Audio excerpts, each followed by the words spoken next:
Welcome to 77 TV. ప్రతి అక్షరం ప్రజాపక్షం. నా పేరు అన్వేషణ. దట్టమైన అటవీ ప్రాంతంలో హైడ్రో పవర్ ప్లాంటు, అదాని చేతుల్లోకి అడవులు. దేవరాపల్లి సరియా జలపాతం ప్రాంతంలోని దట్టమైన అటవీ ప్రాంతంలోని హైడ్రో పవర్ ప్రాజెక్టు కోసం చకచకా పని జరిగిపోతున్నాయని, దీనివలన అదాని చేతుల్లోకి అడవులు వెళ్లిపోతున్నాయని, దీంతో గిరిజనులు బ్రతుకులు బుగ్గిపాలై వన్యప్రాణులకు తీవ్ర నష్టం కలగడంతో పాటు కోనాం ఆయకట్టు భూములు ఎడారిగా మారబోతున్నాయని సిపిఎం జిల్లా కార్యదర్శి వర్గ సభ్యులు డి వెంకన్న, మండల కార్యదర్శి బిటి దోర పేర్కొన్నారు. బుధవారం హైడ్రో పవర్ ప్లాంట్ తలపెట్టిన ప్రాంతాన్ని పరిశీలించిన అనంతరం గిరిజనులతో కలిసి పెద్ద ఎత్తున నిరసన తెలిపారు. అనంతరం వారు మాట్లాడుతూ అదాని కంపెనీకి చెందిన ఏజెంట్లు, అధికారులు సర్వే నిర్వహించడంపై వారు తీవ్ర ఆగ్రహం వ్యక్తం చేశారు.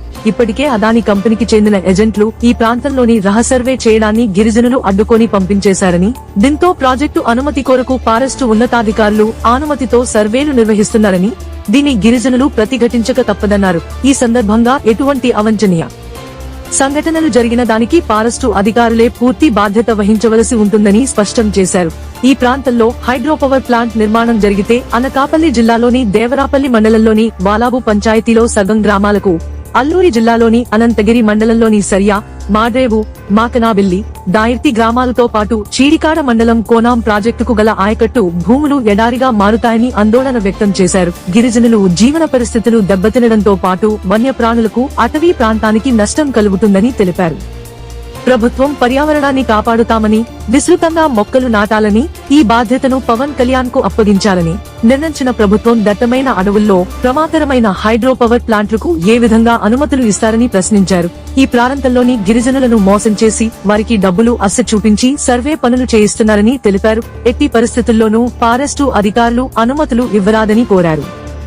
ఈ ప్రాంతంలోని హైడ్రో పవర్ ప్లాంట్ పనులు జరగాలంటే గిరిజనులు అనుమతి, గ్రామసభ పీసా చట్టం, అటవీ హక్కులు చట్టం 1/70 చట్టం లాంటి అనేక చట్టాలు ఉన్నాయని, వీటిని ధిక్కరించి ఫారెస్టు అధికారులు ఏ విధంగా అనుమతులు ఇస్తారని ప్రశ్నించారు. గతంలో కూడా చింతలపూడి పంచాయతీలోను కూడియా, రేగులపాలెం ప్రాంతంలోని పవర్ ప్లాంట్ల కోసం పనులు ప్రారంభించగా గిరిజనులు ముక్తకంఠంతో వ్యతిరేకించడం జరిగిందన్నారు. ఇక్కడ కూడా గిరిజనులు అడ్డుకోవడానికి సిద్ధపడుతున్నారని తెలిపారు.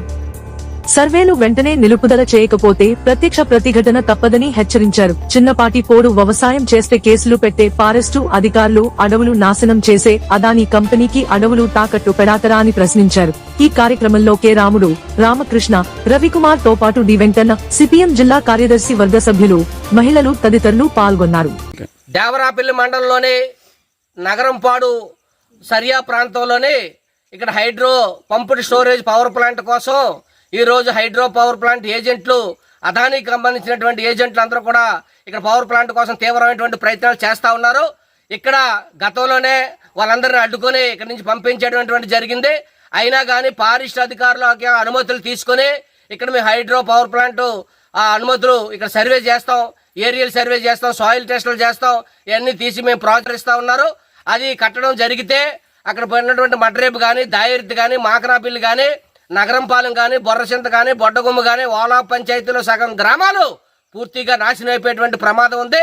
దీంతో పాటు అక్కడ కోణం, అక్కడ ఉన్నటువంటి ఆయకట్టు ఏదైతే ఉందో కోణంకి సంబంధించినటువంటి వేలాది ఎకరాల భూములు బీడు భూములుగా మారిపోయేటువంటి ప్రమాదం ఉంది. కాబట్టి దీన్ని ఫారెస్ట్ అధికారులు అర్థం చేసుకోవాలి, ఈ ప్రభుత్వం అర్థం చేసుకోవాలని చెప్పేసి మేము అడుగుతా ఉన్నాం. నిన్నే చంద్రబాబు నాయుడు గారు మీటింగ్ వేసి పవన్ కళ్యాణ్కి మేము ఇక్కడ పర్యావరణం కాపాడడానికి మొక్కలు వేయండి అని చెప్పేసి అప్పచెప్పారు. మరి ఇక్కడ హైడ్రో పవర్ ప్లాంట్కి దట్టమైనటువంటి అడవుల్లోనే ఇక్కడ హైడ్రో పవర్ ప్లాంట్ కట్టి అడవులు నాశనం చేసి ఏ మొక్కలు వేసి ఇక్కడ పొల్యూషన్ని, పర్యావరణాన్ని కాపాడుతారని చెప్పేసి మేము ప్రశ్నిస్తా ఉన్నాం.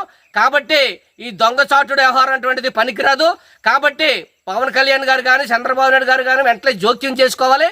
జోక్యం చేసుకుని ఈ ప్రాంతంలో హైడ్రో పవర్ ప్లాంట్ ని వెనక్కి పంపించాలని చెప్పి, ఇప్పటికే ఈ ప్రాంతం అనేటువంటిది సస్యశ్యామలంగా ఉంది, దట్టమైన అడవి ఉంది, వన్యప్రాణులు ఉన్నాయి, అనేకటువంటి జీవాలు ఇక్కడ జీవిస్తూ ఉన్నాయి.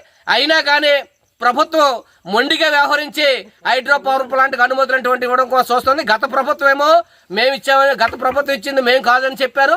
ఇప్పుడు ఈ ప్రభుత్వం ఎందుకు రద్దు చేయట్లేదని చెప్పేసి మేము అడుగుతా ఉన్నాం.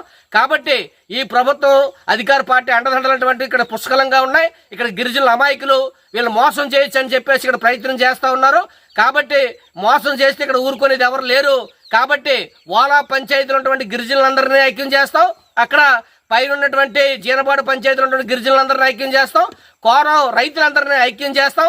ఐక్యం చేసి ఇక్కడ హైడ్రో పవర్ ప్లాంట్ అక్కడ ఉన్నటువంటి ఏజెంట్లకి వస్తే తరిమి కొడతామని చెప్పేసి సిపిఎం పార్టీ గిరిజన సంఘాలుగా మేము హెచ్చరిస్తా ఉన్నాం. కాబట్టి ఇటువంటి ప్రయత్నాలు విరమించుకోకపోతే నీకు తగిన బుద్ధి చెప్తామని చెప్పేసి ఈ సందర్భంగా తెలియజేస్తా ఉన్నాం. హైడ్రో పవర్ ప్లాంట్ ఏజెంట్లు వస్తే తరిమి కొడతాం. పారిశ్రామిక అధికారులు ఇచ్చిన అనుమతులను వెంటనే వెనక్కి తీసుకోవాలి. సర్వేకి పారిశ్రామిక అధికారులు ఇచ్చిన అనుమతులు వెంటనే వెనక్కి తీసుకోవాలి. సర్వేకి పారిశ్రామిక అధికారులు ఇచ్చిన అనుమతులు వెంటనే వెనక్కి తీసుకోవాలి. చూస్తూనే ఉండండి నిరంతర వార్తా స్రవంతి మీ 7 టీవీలో. 7 టీవీ మీకు నచ్చినట్లయితే లైక్ చేయండి, షేర్ చేయండి, సబ్స్క్రైబ్ చేయండి, పక్కనే ఉన్న బెల్ ఐకాన్ క్లిక్ చేయండి.